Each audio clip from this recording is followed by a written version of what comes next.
Okay, we'll call the meeting to order, and we'll start with the land acknowledgement. We respectfully acknowledge that we live and work in Mi'kma'ki as a steward of the ancestral, territory of the Mi'kma'ki people.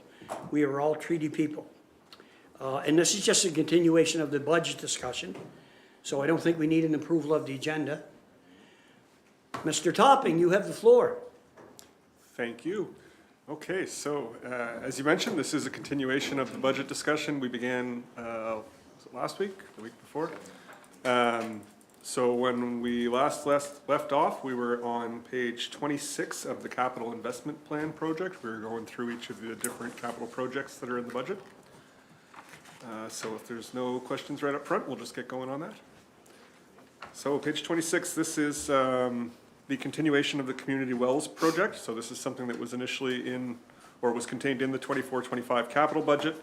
There's an estimated carry forward into the current year of 168,000 and change to provide water sources for residents who are experiencing dry wells, with the goal of being one well per district.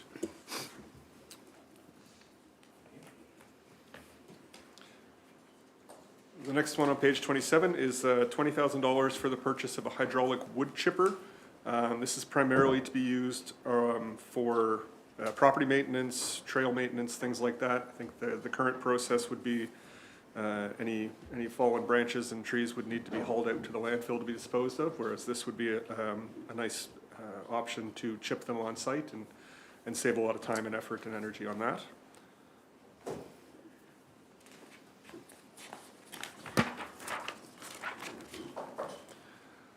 Next is the replacement of a 3/4 ton pickup truck for municipal properties. This is just a normal part of the fleet life cycling of an existing truck. The one being replaced to be a 2014 Dodge Ram.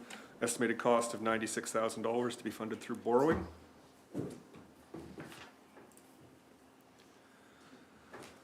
Page 29 is some upgrades to the annex building security. So this is some stuff that was actually discussed in detail in council a couple weeks ago.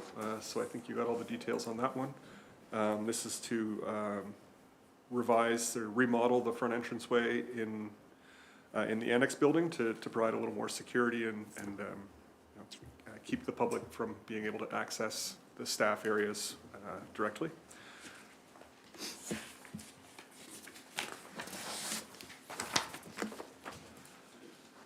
Mill Cove Fire Protection System decommissioning. This is a long-standing item around the fire protection system in Mill Cove. This one is, we've budgeted an estimated $1.5 million for the current year to be funded from the general operating reserve. This is an estimate based on lowest required changes. There will be more coming back to council around this before the specific remedy is determined. I don't know, Fred, if you wanted to talk a little bit about this one, or if anybody had questions. Yeah, we still have to meet. Yeah, we still have to meet with all the shareholders and further discussion with legal for the final course of action going ahead. There are some requirements on us to get stuff done. It's not a matter of just stopping, unfortunately.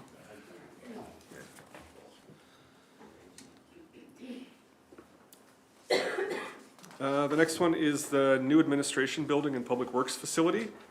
Obviously, there's some discussion in flux around what this is. What's in the budget currently is $20 million over the course of the next 4 years.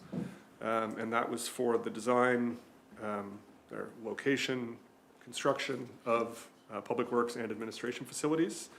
I know we will have more discussion about details about some of the options that may modify the timing and extent of some of the budget, but that'll be at a slightly different discussion.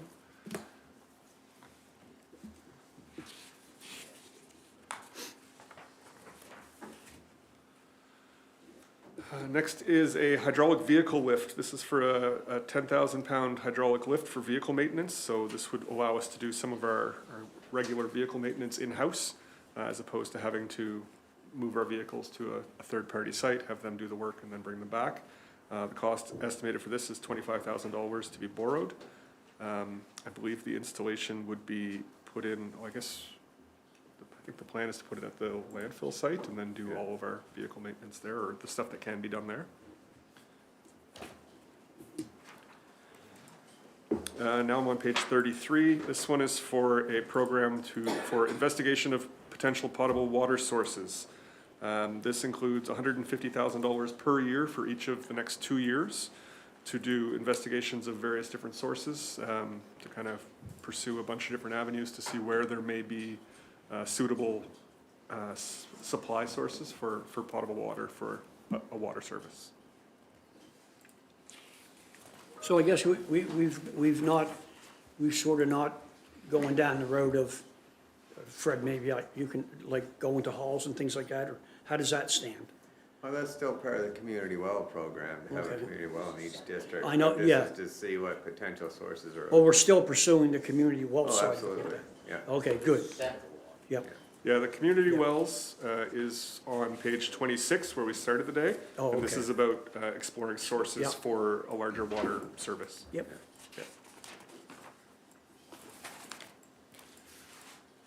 Now we're into the landfill stuff. So the first one here is the continuation of the leachate treatment plant, phase 2. This is a simple carry forward of unspent amount from 24-25 into the current year. The estimated amount to be carried forward is just over 1.3 million. That's not a change from the existing budget. It's just carry forward of previously approved to be funded from borrowing.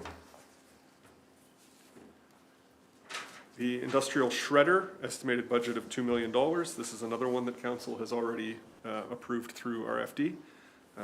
So that's another $2 million to be funded from borrowing, but no new information here compared to the previous report.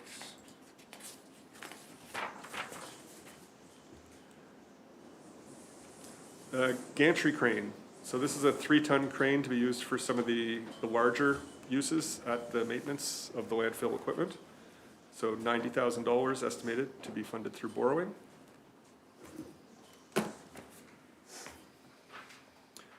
Three-seater side-by-side for the landfill. This is a replacement of fleet, however, it's actually, this is replacing an existing side-by-side from 2012 that's reached the end of its useful life. It was initially expected to last until 26-27, but the current one kind of deteriorated a little faster than expected, so it's needed to be replaced this year. That's a $40,000 estimated expense.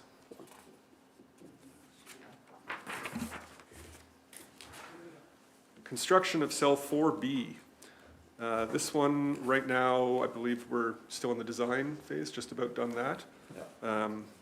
And then this one will go out as quick as possible. The estimated budget for that cell construction is $7.18 million. We'll have a better idea of all that once the design work's all done.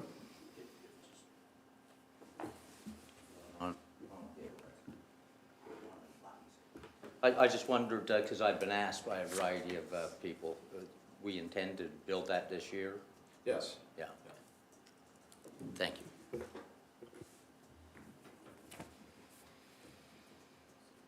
Water treatment system for the landfill. This is a $15,000 expected expense to put in some water treatment filters and equipment so that they can have potable water at the office out there, which they currently do not have.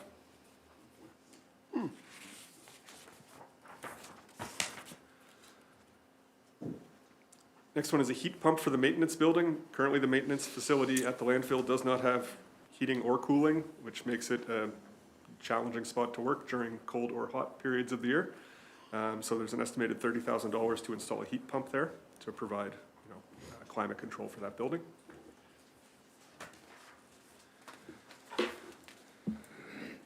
Articulated rock truck. This would be to replace one of the existing, the tandem dump truck with an articulated rock truck. So this is based on a review of the needs of the equipment at the landfill, identifying that the existing truck is not fully sufficient for the work that needs to be done there. And so this would be not just a straight replacement of an asset, but a change from a tandem dump truck to an articulated rock truck. Estimated cost of $416,000. Jesus Christ. Wow.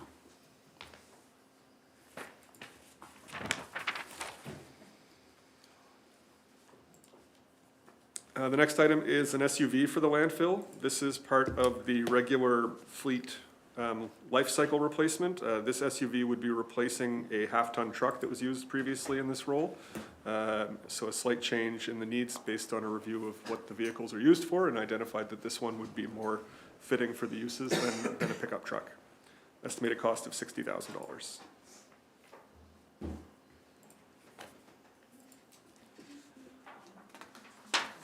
A 330 excavator, again, life cycle, but with a change to the required piece of equipment. I think the previous excavator was, what was the size of the previous one? 16.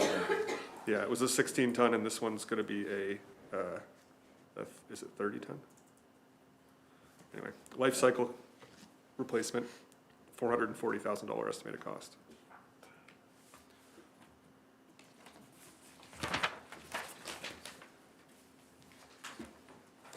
Now we're done the landfill, so this one is for, on page 44, J-class road repaving. This is one that was brought to council, I think, for final approval last week, so you should be aware of what this is.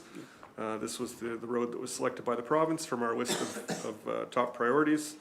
Although we submitted a list of 10 roads based on priority, they only selected one, and however, this one was the top priority as identified by council in that list. So that cost is just under $78,000 to be funded from the CCBF Canada Community Building Fund Reserve.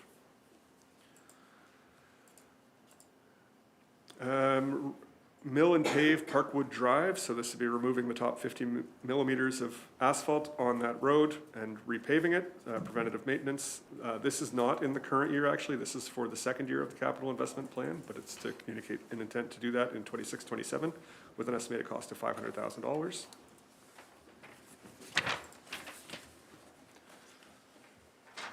And the Village of Chester traffic study improvements. So there's $1 million in the budget here with $100,000 in the 26-27 year, and then $900,000 in the 27-28 year. That would be to identify that there's some, take the feedback from the traffic study design, come up with the plan, and then implement in the second year of spending, with future council workshop required to discuss that in more detail. Councillor Bremner. Thank you, Deputy Asa. Through you to the staff, does this follow up with the reports of other studies that have happened for the province? And does this kind of work in conjunction, or are we off on our own? And because we don't own the roads, that's the one thing clear. Yeah, I think. I can Maybe, comment. okay. So yes, we did a traffic study several years ago now, and we prioritized some projects in there, and we've been working on some of that. But I think we had discussed bringing that study back, looking at the projects, reprioritizing. But a lot of that work won't be able to be done unless it's done in consultation and in partnership with the province. So some of the projects in there involved traffic calming, and so we're waiting on provincial standards for traffic calming before we can move forward with that. So there are projects in there that will require us to work with the province to do them. So they're not, because the roads aren't ours. So supplementary question is, I get a lot of discussions on the roads in the village and the conditions and what are we going to do about the summertime traffic, Pig Loop Road, Golf Course Road being the heaviest traveled most of the year, to be honest with you, in many ways, where our complex for our rink is there, our golf clubs, Water Street. Hopefully we can get some action started at some point. This seems to be endlessly dragging on and on and on and on, and I'd really want to make, constituents have a valid concern. Some of those roads aren't safe to travel on. They're just atrocious. Yeah, Pig Loop is going to be a challenging road because we know that a lot of what needs to be done there, what we've realized in the past, is that a lot of what needs to be done there is structural, widening the road. So to put sidewalks in, you need to widen it. We have issues with right-of-ways and encroachments into the right-of-way and issues like that. So we know that we need to bring that study back to council so that they can have a conversation around what the options are, what projects we want to move forward with, and what projects we're going to have to table at this time. Thank you so much. Okay. The last program in the capital investment plan is the server infrastructure replacement. This is an information services, so a general life cycling of our server hardware. Happens every 5 years. The previous update of this hardware was actually delayed by a year, so we're a little further out, but this is the year where we're scheduled to do that, so we're budgeting $110,000 to be funded from the IT equipment reserve to do that replacement this year.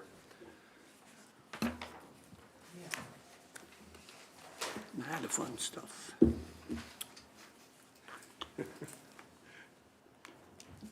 Sorry, Councilor Bremner. For you, Deputy. Again, and I think this will be a CAO question, Victoria Road Bridge, like. Yep. Okay, we're on roads and I'm on that kick right now, I'm sorry, okay. but that is my concern. Last I heard, they were planning on doing repair of the bridge. They being And it the was province? supposed, the province, and it Yes. was supposed to be in their plan for this year, I believe. And we don't have any money invested in that or won't need any money? No, that's at their cost, yeah. Okay, because that's just, another issue that I Yeah. would love to see something Yeah. moving forward instead of just hearing. The last I words. heard, they were still planning on doing that, and I think they're planning on doing it this year, but that could have changed. But well, I think it's one of the items that when we do our quarterly TIR meetings, we can ask for another update. But the last one that they gave us was still on the books for this year. Thank you so much. All right, and that's what's in the capital investment plan for the 5-year capital spending. So if everybody is good with that for now, the next slide in the budget presentation is on to the reserves budget discussion, which I'm sure is much more entertaining for everybody, right? So I'm on slide 18 of that slide deck. So the reserves budget, this one just presents the budget for the 25-26 year, broken down by operating and capital reserves, as well as the total of the both of them together. So you can see the projected balances at March 31st of 2025 was 55.2 million, with contributions for the year budgeted at 4.09, withdrawals for operating of just over $1 million, and withdrawals for capital of $15.3 million, and an estimated interest income on those reserves of about 1.47, for an estimated balance at the end of the year of 44,391. So as you can see, the significant amount of capital spending coming out of reserves there, with the 15.3 million in the current year. There's also another 7.5 in the following year, 11.15 in 27-28, and then another 4 million to be funded from reserves in 28-29. And of course, the detailed reserves budget information can be found in that other attached document, the reserves funds budget for 25-26. Specific contributions or transfers from reserves to the operating fund for the 25-26 year include $694,460 from operating reserve. So that would be made up of the review of the mayor versus warden system for $55,000 budgeted, communications consultant of $30,000. There's the contingency budget of $50,000. The water program of $20,000, that's the bottled water program that we sometimes spin up in the fall, winter, late summer, depending on the year. Planning consultants for $20,000. The Church Memorial Park one-time grant increase of $125,000.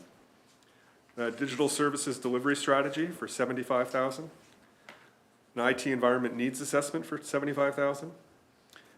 The overlap of the new records manager role with the outgoing, soon-to-be expected retirement of $39,000 and change. Asset management implementation support for $200,000 for consulting support on that one. And then a grant to the fire departments for $5,000. It's a standing grant. The economic development reserve is budgeted to be funding $212,558 of operating activities, including the salary and wage cost for the term position of the recreation facilities lead of $86,000, and for the economic development operating activities of $126,500. And then the community development reserve has $143,500. These amounts actually, I believe, have already been approved by council, with the major capital grant of $100,000 and the community capital grants of $43,500.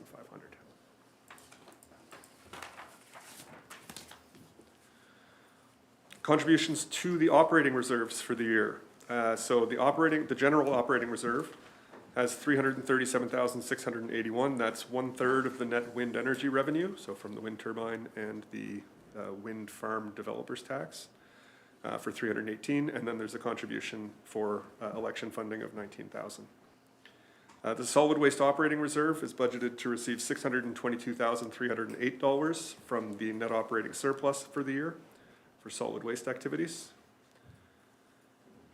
The Economic Development Reserve and Community Development Reserve are both budgeted to receive 1/3 of the net wind energy revenue, that 318,000 and change.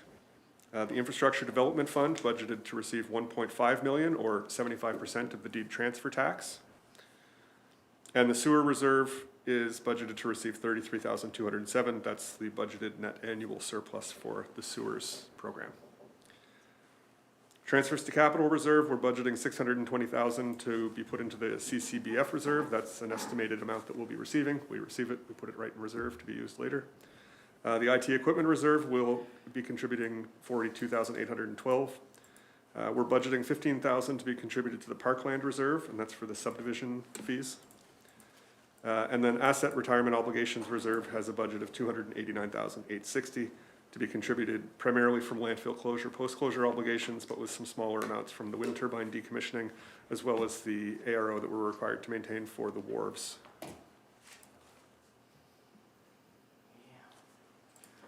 Okay. Next, we have a table showing the recommended budget for streetlight rates. Yeah. I was just wondering, recycling annual surplus in the table that was provided on contributions from operating fund. What is that number? I don't even know what that is.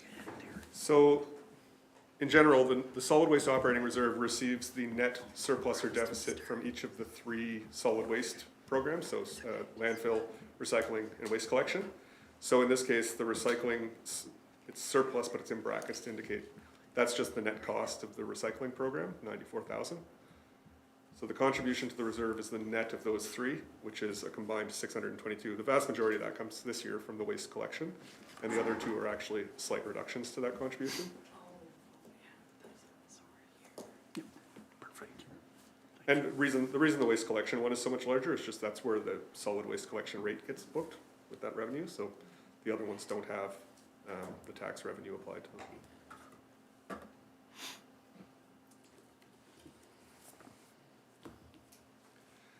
Anyway, the streetlights here, you can see the estimated, or you can see the projected surplus and deficit from each of the last 3 years for each of the area rates.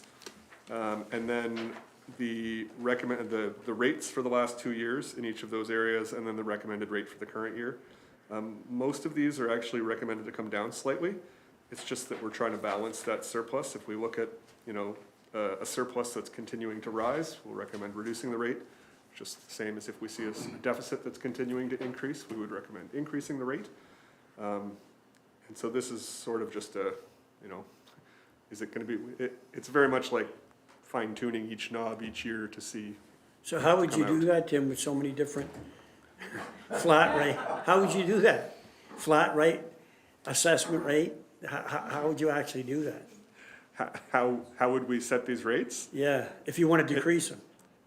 Well, it's really just let's decrease it a little bit because it's an increasing surplus each year. It's not an exact science by any means. Oh, okay, because I just Yeah. that I know my rate's flat, Alan's rate's residential, Issy's rate is on assessment, I think. Yeah, all of these are on assessed value with the exception of the one in your My area. district. And generally, it's just the reason so many of them are Okay. recommended to come down, and it's not huge changes. A Okay, lot of these no, are very no. small rates, is that, you just see the surplus trending upwards, so we say, let's pull that down a bit, but we don't want to be too aggressive with any changes, because we don't want it to be swinging every year. We're trying to Sure. limit that. Normally, most years, you're not going to see as many recommended changes. This year, it just made sense to recommend a few more changes than usual. Councillor Connors. Thank you. I see a lot of our mics are on for this discussion, I think. So my question to start would be, because we are and have recognized the fact that it's a challenge, I think, with all of these different streetlight areas and differences, however they were landed on. So staff, Tammy Bezanson specifically, was tasked with doing a survey, and I'm not sure who all participated. I know I did.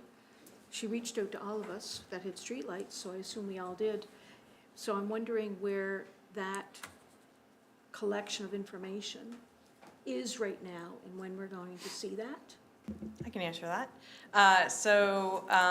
That should be coming back to a workshop or policy and strategy discussion, I think in June is when we've got it Okay. scheduled for. Thank you. Yep, so two pieces to it. So the rate is one piece of it. What we were tasked with coming back with was a policy that outlines our current practices as they currently exist in a policy, because we don't have an overall policy right now.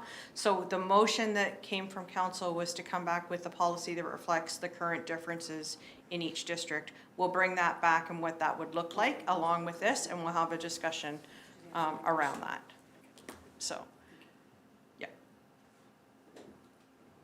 Anything else, Teen? Well, I Councillor don't Connor? wanna jump the queue, but I guess I'll wait for the workshop. But through my time here, when we've had our strategic planning exercises and we've had the flip charts and the dot action and so on, and we talked about it, I think that, I don't know, I'm hoping for some change, and it may not, but I just don't think it's the best practice. I don't think that I could write about this as a chapter in my book that I will be writing as a best practice. Right? I don't think I could, but we'll see. But hey, it would make for really good, interesting reading, so, yeah, maybe I'm shooting myself in the foot. Councillor Vino? Thank you. Yeah, I think I echo that sentiment. It looks like madness to me, and,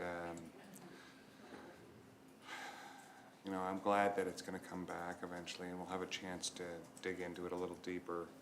There's the calculation aspect of it, and then there's the whole political aspect of identifying where streetlights should go, and there's no policy around it, and it's bad. But for new lights here, the recommendation is, I'm a little fuzzy on, what do you mean, a flat light per AC? Per account, sorry, those aren't really new lights anymore. That's just the list that said that those are the ones in Deputy Warden Asif's district. And the reason it's flat rate per account is that was the tax method that was selected for those new lights, it's just a flat charge per property account, property tax account, whereas the rest of them are based on assessed value. Right. Right, so that one's a flat $9 per bill, and the rest of them are per assessed value. So, say District 7 intersections, I see 0.001 cents, I guess? Yeah, the intersection ones are exceptionally low because they are specific intersections where I believe the intent there was that, well, these intersections benefit everyone who lives in this district, so we're gonna charge it to everyone who lives in the district, which means that a very small amount of cost is being spread over a large amount of properties, so the rate ends up being very, very low. Like the whole district? The whole, yeah. Well, like, some of these districts are pretty big, pretty far from those lights, I would say. Okay. And you know, streetlights are dear and to my heart as I have been down this road. And just for Councillor Coolin, I will tell you, when I went down this road, I just assumed that we had a policy. And that policy was based on assessment of your so basically what they do is, if I put streetlights through Western Shore, every property owner will be, based on their assessment, they'd be charged that. So when I came to, I don't know if it was not Tim, but they said there's no policy, you can do what you want. So I thought about it, and I thought, well, you know what, it's a service, everybody should pay the same.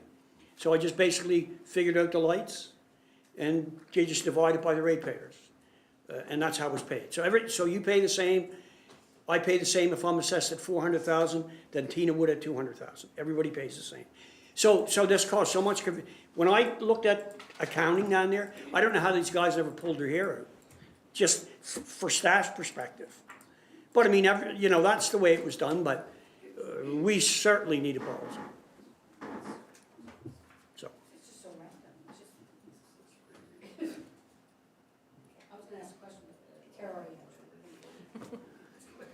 go ahead, Andre, yeah, sorry. Thank you. So I currently have had a request from residents that live on Buccaneer Road in Eastchester, or yes, Eastchester, I think. And at the intersection, they wish to have a streetlight. Where on this table does that request fall? I don't know specifically where that one, I'd have to go look at There records, doesn't appear but to I be a- suspect it's one that's nowhere near any of our existing area rates. No. Yeah, that's a very good question, and one that I do not have Which an is answer why for you right end up- now. Which is why you end up with something like District 5, new lights, flat rate, because we create a new rate for different situations. So we just invent a new one. That's what The ends up. table's longer next time. Yes, yes. Councillor Connors, you've been around this table for a while, since I've been here. And you know, when I brought this up 7, 8, 9 years ago, I was mocked. Basically. No, but basically. And here's the chickens have come home to roost. And it took us 9 years to get here, but it's got to be done. To Andre's point, I have people in my district, same thing. I put all the lights on Highway 3. I get people ask me, why isn't it up Swinnermer Road? And I said, well, you want them up Swinnermer Road? You have to pay for them, because you use that road mostly. Or else you'd end up putting them in the whole district. So, anyway, that's a street light. Good luck, Tim. Continue, please. Well, as you've all identified, there are certainly challenges with the way we manage these from both a rate setting and financial perspective, but also from, you know, a delivery perspective of where and when and how do we set up lights. So I'm sure we are all looking forward to that session that's coming up in June. Yeah.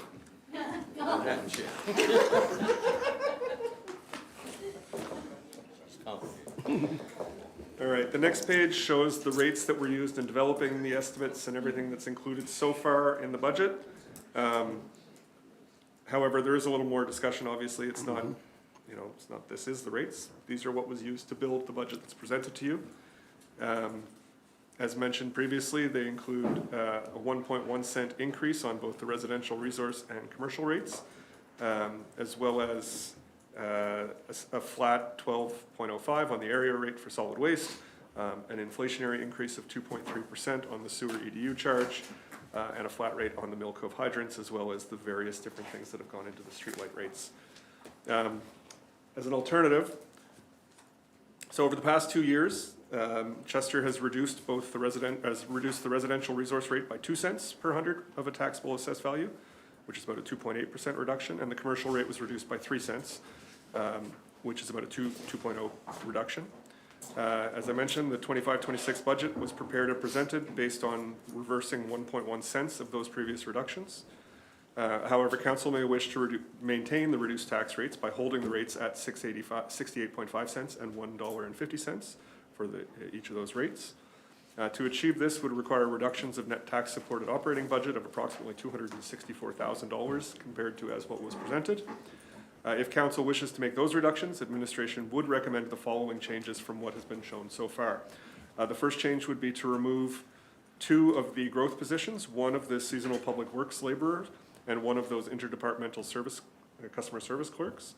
And the other part would be to recommend increasing the landfill dividend from the 6% to the 10%. One other thing to mention, I know it was brought up in the last session when we were going through that reconciliation of tax-supported spending year over year. The $105,000 from the Housing Accelerator Fund that's being used to offset some of the salaries in the Building Inspector's Department.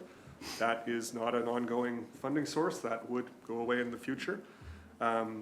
As well as the idea that the growth positions that have been presented in this budget were all budgeted based on assumed actual start dates. Obviously, we're not budgeting for them to have all started April 1st. We looked at when we expect each of them to come on board and budgeted based on that. So that also means that if those positions were to be approved, there would be a slight increase in the future year as those all become annualized. So the total of all of those, as presented, with the 1.1 cent increase, would be the 105 for the Housing Accelerator Fund and about 141,000 for the growth positions. So the total kind of baked-in future growth presented in this budget before the final option here is about $246,000, or just over 1 cent.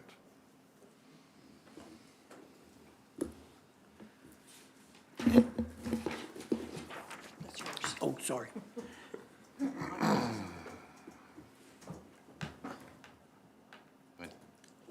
So yeah, that is the presentation. Of course, now would be time for discussions, questions, et cetera. I'm allowed to speak. I just, yeah, I'm not necessarily suggesting anything, but I just want to understand better. If we were gonna reduce the landfill dividend, what do you mean by that? So that would be increasing the landfill dividend, from the 6 to 10. So we spoke a bit about the landfill dividend last time, where that is the portion of landfill revenue that's allocated to general funds for the municipality, to account for the fact that as a municipality, we're hosting a landfill and there should be some, immediate benefit to the residents, basically an offset to the tax rate. Well, that works. Would that impact our ability to maintain reserves for closure and things like that? Theoretically, it could. However, I don't believe it would be substantial enough to cause any significant issues there. That's all I want to know. If you look at, so like the net transfer to the solid waste reserve, that's really where the offset is here, right? If you Yeah. increase the dividend, you're gonna reduce that transfer to solid waste operating reserve. And so you look, we already have budgeted for about $622,000 in the current year to be transferred to that reserve. So if you were to shift an increase to the dividend to offset the tax rate a little bit, it would reduce that contribution to reserve. Now, the reserve is budgeted to be fairly healthy going forward. It's, we expect the balance to be in the $4.5 to $5 million range already, and then continue likely to grow in the future. Yeah, just to continue to that, we're obligated to maintain a certain amount for closure. So the closure stuff is actually already that's accounted for separate. before these. So Oh, okay. the asset retirement obligations, part of the expenditure for the landfill is that, 170,000-ish to contribute to the ARO, asset retirement obligation reserve. So that's already accounted for as an expense to the okay. landfill, essentially. Okay. Yeah. So this is just capital reserve? This is on top of that, yeah. Okay, thank you. Councillor Vino. Yeah, so as I understand it, we have many expenses, including the mandatory obligatory reserves that we must maintain to close. We have all the operational costs, which some of them are debt financed, and we finance those. And after all of that, the first budget assumes that there would sort of be a, if we were a private corporation, a profit or a surplus of 6%. No, that would be the dividend. The profit or surplus would be probably closer to 19, it's 18.8%, I think. Oh, I see. Yeah, So the dividend is just the portion of profit that's paid back out to the shareholders. Okay, so to speak. so, okay, well, if we wanna talk in those terms then, so if it's 19%, the first budget takes 6%, and the rest of it is, continues on as, what's the word I'm looking for? Retained earnings. Retained earnings, Yeah. yes. But that, in municipal world, that'd be reserve, but, Yeah. but that's, I've said it before, I question the value of being in the business of running a landfill at $30 million or whatever it is, if we can't expect to have some sort of tangible benefit to those that have operated it for all those years. We suffered, I think, for many years with very little return, and now finally we have a new arrangement and we can realize some benefit. And it sounds as though the benefit will be there whether we account for it or not. We just simply, in budget one, we're gonna put it in a knapsack somewhere and throw it in the corner. And budget two, we actually acknowledge that it's there and we include it in our budget to keep, to subsidize or to keep the tax rates lower. And we're not being impractical. I know in my own operations, private sector, we always put some back in the business. You don't take it all out, but taking about half and keeping it and putting the other half into reserves seems pretty reasonable to me. Just my comments on that. Yeah, I'm glad that you brought that forward, like, I didn't, so I mean, look, we all don't want to increase the tax rate, and if there's a way, as you said with the dividend with the landfill, I mean, it's there for, like you said, it's to benefit the shareholders, which are the taxpayer, unless I'm not understanding that correctly. So, by doing that, from what I understand, so that'll let the tax rate remain at 24, 25 levels, is that correct? Okay, But thank that you. also included, sorry, that also included cutting 2 of the positions. It did, yeah, two of the. Okay, so that was my next question. The one position of the, which is a seasonal worker, I thought you said Public Works, I'm not interested in cutting that position. That's just my opinion. I don't know about the other position, but. And sorry, to the discussion around the reserve for solid waste and the dividend, a little more context. So, council gave direction a few months ago. I asked for some direction to go forward with reserve policies to kind of have an overall encompassing reserve policy. So we're working on that now. We're putting in some of the details for some of the stuff. Part of that, and this will all come back to council in the coming months, is like target balances for different reserves. So the solid waste operating reserve is intended to sort of be that smoothing feature, right? If we have a couple of years where, we had big expenditures that we've got to spend for capital, but we not covering it from revenue, well, you'd cover it from this reserve rather than having to come back to the taxpayers through the tax rate. And there will be some discussion about what is the appropriate balance to hold in that, and what do we do with any excess funds once that goes above, and how do we is there a policy for setting this dividend, right? Right now, it's based on specific recommendation and discussion, but perhaps there's room for, including that discussion in a more, robust policy kind of format. So these are all things that are, the benefits and discussions that come out of some of the changes around the landfill and being a little more proactive and intentional about the way that we manage that stuff. Councillor Connor. Thank you. So, thank you, Tim. Those last kind of capture of what you just said there helps me actually, because I was taking a look at the chart on the year-end reserves and zeroing in especially on the Infrastructure Development Fund and the, I'll call it the gas tax, I guess, that one. And, it was just concerning to me when, I went home after that last meeting and kind of looking at everything. And I didn't see us dipping into those two specifically to the extent that I've seen this year, and I get it, and what you had just said in terms of maybe bringing back that policy of the kind of the minimum balances within there and everything. And I get the fact that we are, so when I look at the operating reserves, the end of 25 projected 34 million approximately, going down to 25 in the next year. So I mean, that's a big chunk of money. I get it. It's what we do here. We've got a lot of projects, and so on. So I was just nervous and concerned, but I know we are doing it. But what you just said actually helps me in terms of those concerns and maybe bringing something back here. And it's not necessarily what we've always done, right? It's fairly new. We have a large amount of capital. I Like know. we've been setting Yeah. record capital budgets the last few years, and there's a lot going on there. So, we've always had here very healthy reserve balances. And now we're looking at using those to deliver services. And so, of course, there's definitely going to be some drawdown on those reserves that we're kind of accustomed to having very large.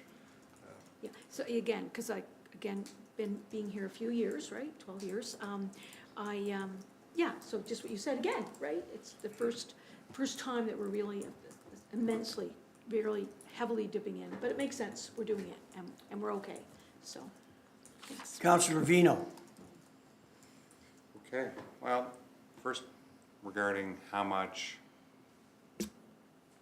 revenue, if you will, or money we should plow back into our operation versus how much we use to keep our tax rates down. There is no right or wrong answer to that. Every public or private sector business is different, and they all set their different ways of doing it. I know from my own personal enterprises, we do about 40% goes back. That's just what we do. It works for us. This business is a different business. This is a landfill business.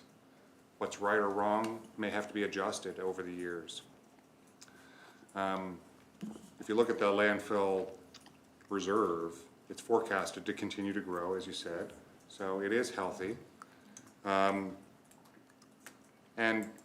even our other reserves, it's difficult to forecast what the drawdowns on those reserves will be, not only for two reasons. One, we haven't fully established all the capital projects we're gonna want to undertake on one hand. But to balance that out, we also don't know what other partner funding sources we're gonna have for those projects as well, which are often very significant. So even projects which we have identified, we'll oftentimes put like the full value in there. And then and we get shovel ready as we're and then oftentimes that's when the 2/3 of that funding comes from other sources, and suddenly that burden is lifted. Or we'll even postpone, knowing that there are monies that are being earmarked for a project just like it. So sometimes even our capital investment monies, I've learned from hanging out here at this corner of the table, you know, in our medium term, when we have an idea of some of our projects, and what the cost will be, but we don't haven't identified what partners we're gonna have to come in on those projects, sometimes those numbers can be a lot scarier looking than what they actually turn out to be on the eve when we actually are ready to call the guys up and bring in the excavators. So, you know, I feel very good about our current status with all of our reserves right now, where we are fortunate in this municipality to be as prosperous as we are. So, you know, again, I feel good. I hope that, at least in my mind, I feel if we were to take the larger dividend from the solid waste reserve, I see no issue with that. I don't see in any way that puts us in any kind of jeopardy from what I can see. So that's where my head's at. I'm just sharing with all of you. You probably already knew anyway. Councillor Bremner. Thank you, Deputy Warden Asif, and first of all, Tim, thanks. This is very detailed, and as a new councillor, I'm learning a lot, and I'm seeing a lot, and I want to tie some things in here, and I think it's just an opportunity to get my head around all this. When we talk about challenges getting new staff and the funds that we need to draw new staff, when we talk about the growth strategies and possible investments we're going to have to become more involved in over the next years to get our community, our municipality healthier and better prepared for the future. When we look at everywhere I see increasing cost, the instability of the world right now to know exactly what things are going to end like and be like, and where we're going to have to pay more if we're not dealing in some parts of the world, and we're going to have to change our plans to buy and strategies to do things. Then I looked at it seems clear to me we've dropped some rates over the years to make people, you know, content and understand. And I think our numbers are cautious. We're looking at things cautiously here, which makes sense that, you know, maybe we'll get bigger growth in some areas, maybe we won't. But with all of that, I think we have to also know we've got to keep moving forward in a way that we are healthy and strong and don't dry up the bank accounts too quickly or too much. So I'm really concerned that doing nothing is not the right thing, and I don't think a whole lot is the right thing. I think there's a spot we have to come to understand that we have to be respectful and cautious of where we're at. Thank you. Councillor Connors. Thank you. So when I look at the Forest Heights School Equipment Reserve, can you remind me again about the, in particular ACES, because of course ACES and Forest Heights would have been constructed at the same time, and then we had the designation of the remainder of our 3 schools, CDS, CAMS, and RCS. Can you remind me about the equipment reserves and how this came to be and how it works with all the other community schools? I cannot, but hopefully Chad has some. So there's definitely a historical context to this one. So Forest Heights Community School was the municipality's original community school, and so as part of the building of that school and entering into that agreement with the school board at the time, was a contribution from the municipality of Chester towards that, and so there was money put into a reserve specific for that school and that original build. And so that has continued to be there, and we've drawn down on it a few different times for some projects over time. And then when the other community schools came online, there were different circumstances upon those agreements, and there was not a need at those times, or there was no discussion, I guess is a better way to say that, for equipment reserve. So there is just the one equipment reserve for Forest Heights, and so the same reserve does not exist for the other community schools. Okay, so I guess, sorry, my question follow to that would be, and I think I'll look to Warden Weber and Deputy Warden Asif. I think, Alan, for sure, you're on the community schools use committees. Abdallah, are you still on the community use of schools? I don't know, I can't remember. But I think that, I'll be honest, it's one of my committees that we haven't met since before COVID. And I think, I did ask about that at the tail end of COVID, if we could please meet in terms of at least Forest Heights and NRCS at the time that I sit on, and I would include all of them in that now, because I think it's very important to look through that lens. So I don't think I knew that the municipality put money in a reserve when Forest Heights was first constructed. So that's of particular interest to me, because I know that some of the other schools might be looking at equipment interest. I went to a fundraiser on the weekend for NRCS for equipment, for an equipment fundraiser. So, yeah, I think in terms of being fair to each of those schools, and not just because one school has it, the rest of them want it kind of thing, not that at all. But again, this past weekend, coming from a fundraiser at New Ross that was looking at raising money for equipment. So I'd like to know, at some point, doesn't matter today, what that original amount was that was put in reserve from this, from me as a taxpayer, not today, and it's only just because, again, comparing schools and wanting to know if we can help each of them, if there's a demand. And again, I'll be clear, not just because one school's getting it, but again, knowing that there could be some thoughts with ACES, CDS, CAMS, and NRCS. And again, it's all good, it's all positive is what, yeah, thank you. I guess. Warden Weber? Yeah, I don't disagree with you at all. It's just that when Forest Heights was set up, like it was the first in the province that we actually had staff who ran it. Nobody else in Nova Scotia was doing what we were doing, and we just chose to put some money in a reserve because we knew it was going to be used so much by the public that other schools weren't. And yeah, at the time, you know, and yeah, so that it was just a way for us to make it as good a deal as possible for our community at the time. Yeah. If I could, just one quick follow-up. So in the recreation budget each year, there's a kind of there's an operating budget for each of the community schools, and so we do have funds that are used for smaller equipment. So for example, the benefit of being a community school is that there's shared equipment. Let's just use basketballs for example, and so between the school and the community, we will share on the cost of purchasing basketballs. So the school will buy 5 and the community will buy 5 because we share all of them. And then if there are other larger projects that come up, so just using this last fiscal year as an example, where we did a resurface of the Corda Cam. So what we did in that instance, as opposed to having a reserve to use, we brought it forward to council as a budget items, and then it was approved in that manner. So so it's a little bit of a different, so instead of putting money in a reserve and then having it there for future projects, was that we just basically are bringing forward projects as they come up, and then to council, and then council can make a decision on those. So just a little bit of different, just based on how the community schools came to be. Councillor Connor? Thank you. So thank you for that, Chad. Appreciate that. I remember full well the discussion last year around CAMS and the multipurpose court. Great project.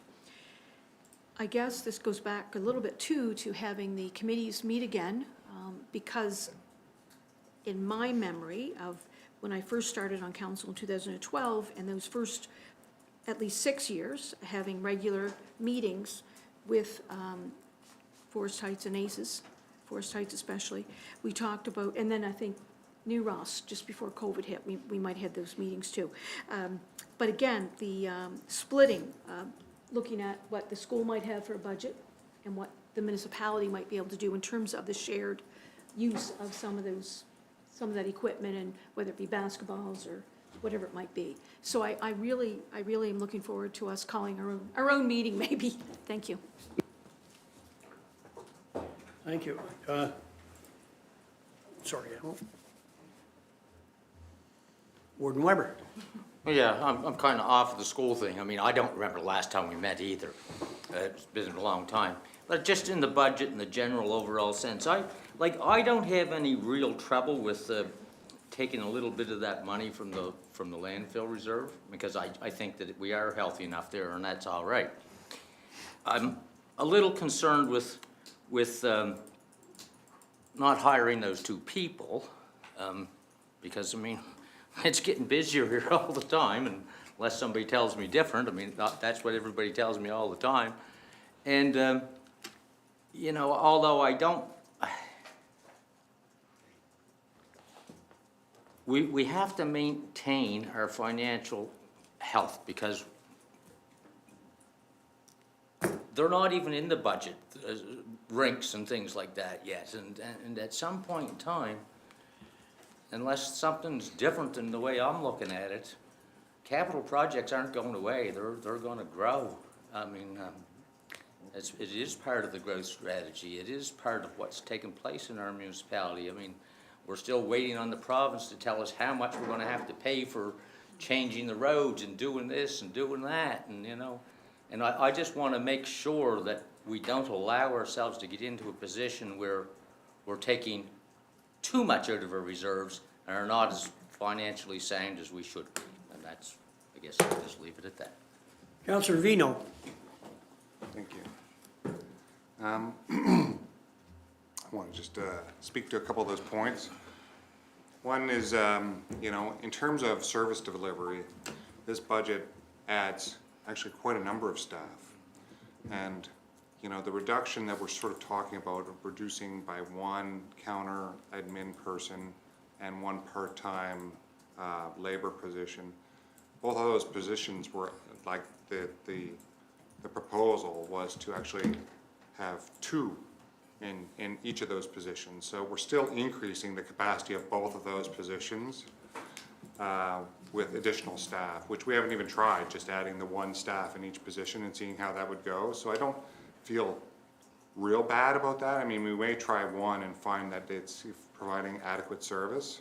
I'm just suggesting. I mean, you know, we haven't actually tried with one additional staff in each of those positions. So, you know, obviously we want to give the best service we can, but, you know, I think I'm trying to imagine the average taxpayer here, and if they had to choose between having that one counter person and the extra person, you know, maintaining our park and open spaces and stuff, you know, what would they, if they had their opportunity to talk to me aside in the grocery store and they understand what we were talking about, you know, what would they choose? I have a feeling that they would be in favor of keeping the tax rate the same and trying it with the additional staff that we've earmarked and not going for double that number of staff.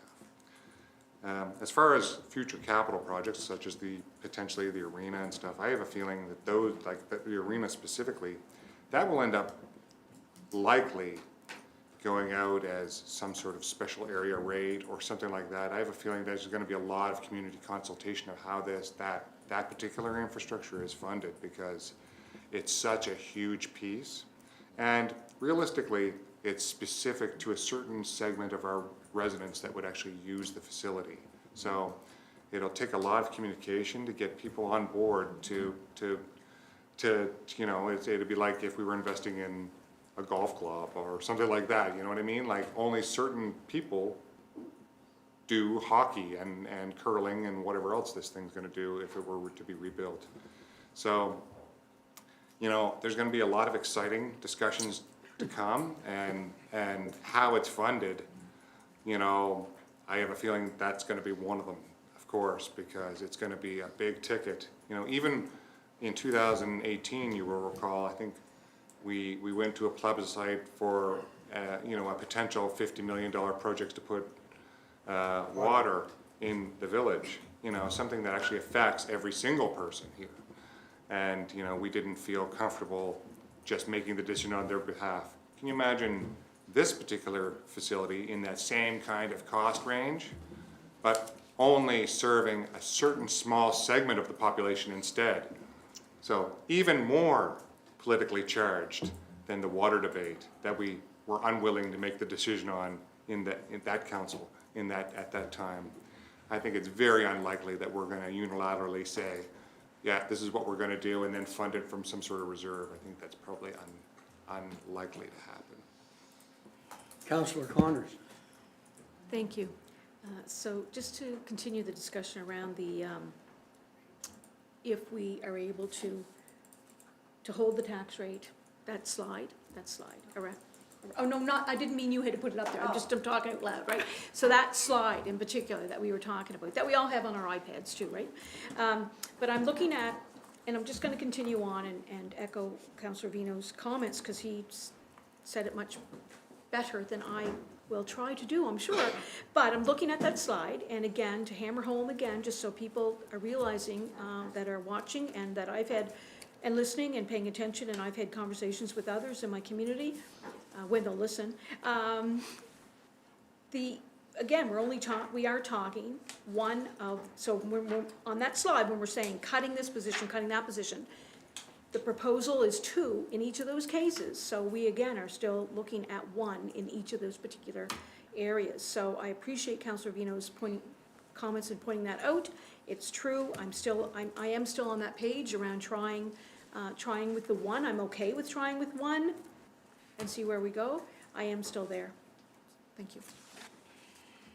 Okay, so I think we gotta decide what the rate's gonna be before, right now, I just the way I feel.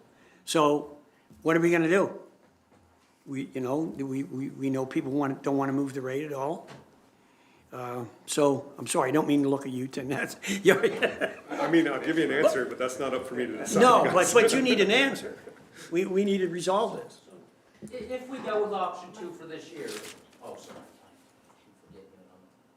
Not, Mike is known all the time. Warden Weber, you Yeah. have the floor. Yeah, so I mean, if we go with option 2 and take the money in reserves and reduce those positions, I mean, I think that you can't be sure that, it'll work this year, I know that. That's not the issue. Is will it work over the long term is the concern. So I just want people to realize that if we do it this year, and that's fine, I can live with it. But you've got to be prepared that, if we decide to, whatever we decide to do with this building, whatever we decide to do with the rink, whatever new wastewater treatment facilities we build, or what we do about central water, or what the province tells us over the next couple of years about J-class roads or whatever, might change things. So that's all I'm saying. Yeah.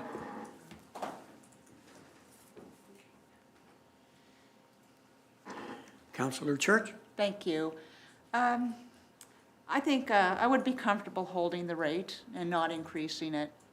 And I'm willing to say adding 1 additional position to each of the departments and try that. I know the taxpayers are, they're all stressed, the cost of living, the cost of everything. I mean, I know we're facing it too, so I think we can be very, it's cautious, and maybe next year after, we may have to increase it, but I would be comfortable with that. Thank you.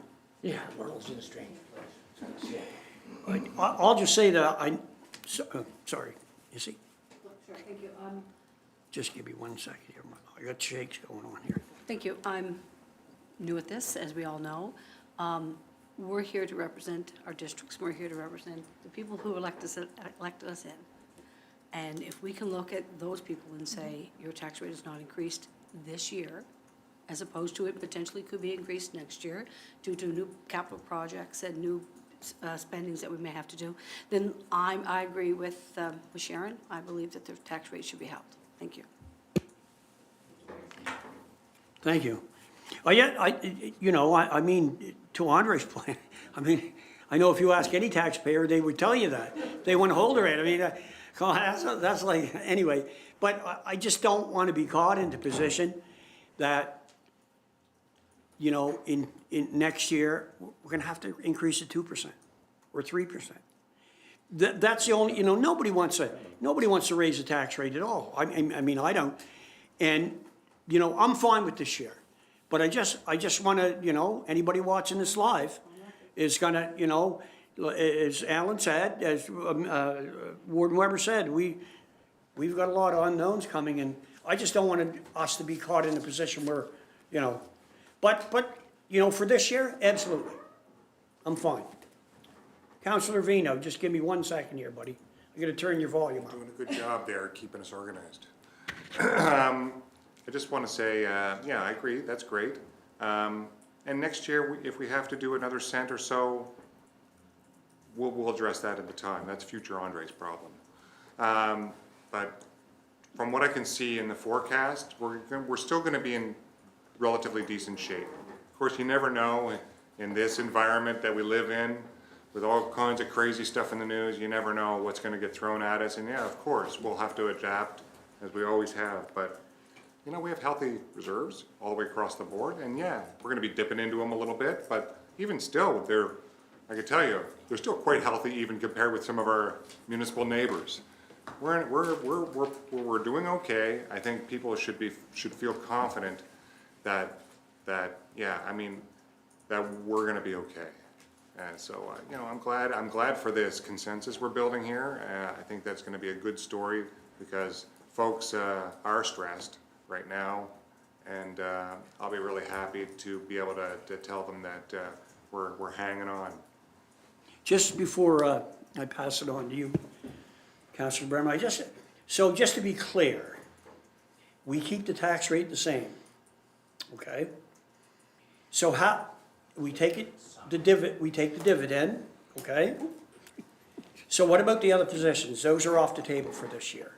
That's my understanding?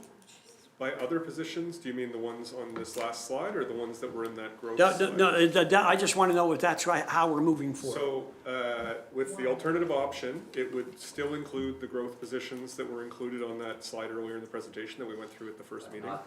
And it would remove Okay. these two, which, as has been mentioned, each of these were actually presented with two. So there would still be one of each of these included in that list of growth positions. Great, thank you. Thank you. Sorry, Councilor Bremer, go ahead. Deputy Asa, through you, this is good discussion because it brings a lot of light. And I sat down to this table first and I wasn't convinced that holding it was exactly what I was going to be supporting, but I've heard good discussions about it.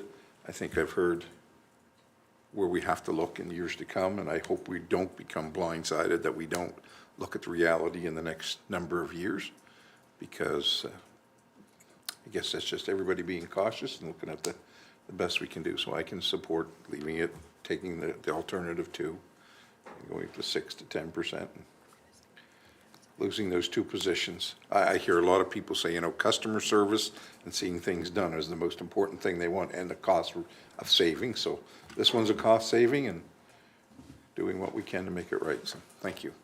Thanks, Tommy. Councilor Bremner. Councilor Connors from beautiful New Ron. Thank you. Thank you. You're very welcome. So in terms of where I would land, no surprise, I think Councillor Vino and I both, again, just to make it known, we're very much pushing for no tax rate from day one, when we were presented, I think, with 3.5 or 3.1, and then we came back with a 1.1. So again, just want to make sure that the public's aware of that, and because it's part of our deliberation. Going forward, when I listen to the projects that we may have in front of us, or will have in front of us, new building, new rec complex, a few others, the infrastructure that we're investing in. Provincially, I am very nervous around the new agreement that we have in terms of what might be pushed to us in terms of payment. I would welcome my communication that I will have with my community around those items. And the fact that if I'm sitting here next year and we are talking something different, I will be able to talk about any of those large items, and especially any of that provincial stuff that's unknown. And I will be able to push that back to where it belongs, back to the province in terms of maybe some of the things that they're going to be putting towards us. So yay, I'm excited right now. Thanks, Tim, and I think for my benefit, hearing the dividend piece made a big difference.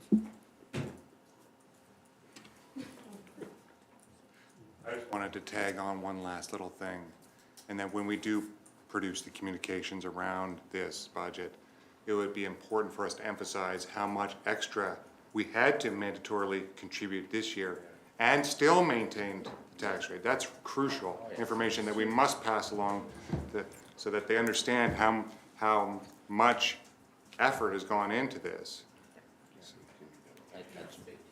Thank you. Councillor Coolin. And that effort has to go to this side of the table as well. Thank you very much for jogging the numbers and do what you do best, because you're amazing at it, and I really appreciate the time and effort you put into this. You gave us 3 scenarios, and just doing the work 3 times over, and we are asking you to do it again, and, you know, to keep the tax rate not to be raised this year. So I really appreciate all the work that you've done. Thank you very much. Thank you, and I'd like to clarify that I didn't do all of the work for this. I certainly did a lot of work for this. Everyone else at this table, as well as a number of other people around the organization, put a lot of work into the budget, especially this year. It was an intensive process. Appreciate and, it feels good to get it close to a finish line here. Appreciate it, big time. Okay, next steps. Yeah, so I just want to have a brief discussion on next steps. So we were kind of not sure of what the next steps would be, given the discussion today and where the discussion would go.